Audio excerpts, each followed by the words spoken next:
In today's video, we're going to be talking about something that a lot of people are missing in the recent headlines.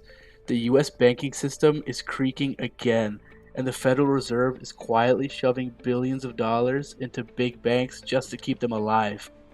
You're not going to hear this on CNBC's front page or on CNN or MSNBC, but it matters to your savings account, your 401k, and finally, your paycheck. So let's break it down. So here's the core of the story. Over the past couple of months, the Federal Reserve Bank of New York has been injecting massive amounts of cash in the tens of billions of dollars into major banks behind the scenes. This isn't a small change. According to a report from DC Report, the New York Fed recently delivered about $17 billion in cash on the morning after Christmas, and that was just on one day. And it gets even stranger. Starting this Halloween, there were massive infusions, over $50 billion in one go, and injections roughly every 3 business days since. These operations aren't randomly printed money. Technically, they're a repo transaction, meaning banks hand over government bonds in exchange for immediate cash. But what that means is that the scale is eye-opening. Here's the part that most people don't know. In early December, the New York Fed quietly changed its policy. Previously, the standing operation had limits, basically how much cash that the banks could take.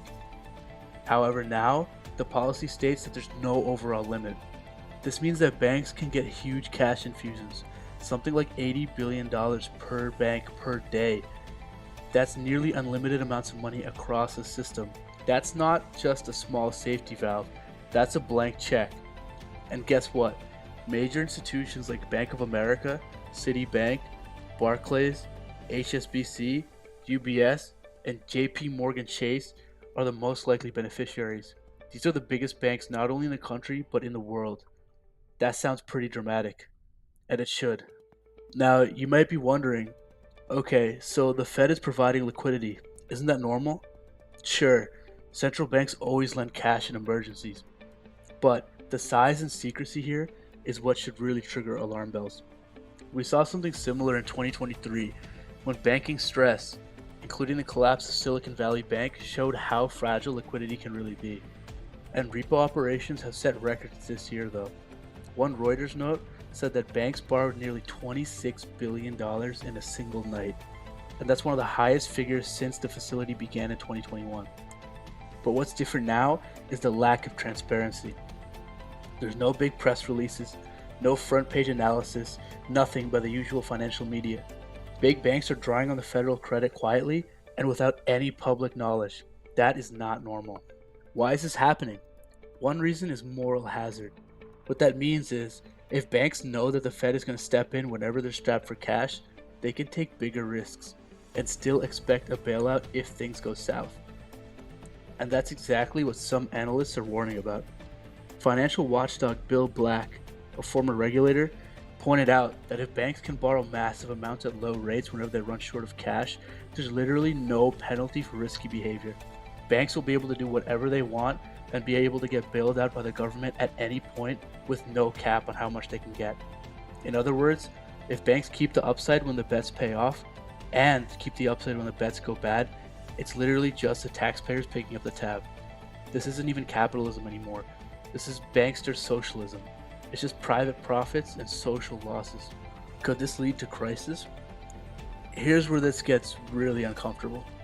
If banks are that dependent on federal backstops, and if regulators are effectively promising unlimited liquidity to banks from the government, we could be repeating the same patterns that led to the 2008 financial crash. In fact, the last time the industry needed this kind of ongoing cash support was before the Great Recession, and that cost the US 2 years of economic output, and millions of people lost their homes, jobs, and livelihoods. This isn't just insider banking drama, it's a systemic risk that can impact markets, lending, and everyday economies all over the world. So what should you take away from this? 1. Liquidity injections are not inherently bad. Central banks should provide stability in periods of stress. That's what they're here to do. 2. But the scale, frequency, and secrecy here suggests that it's a deeper fragility than the public headlines let on. 3. If regulators are willing to effectively remove limits on emergency support, then risk-taking becomes rewarded. 4. That's not healthy for the broader economy. It's a recipe for bigger bailouts down the road. And remember, markets price in confidence. When that confidence is quietly propped up by central banks, that illusion of stability is just masking real weaknesses in the system. If you like this breakdown, hit like and subscribe for more reality-based takes on the news that the mainstream ignores. Let us know in the comments what part of this you think matters the most and what topic you want us to tackle next. But until next time.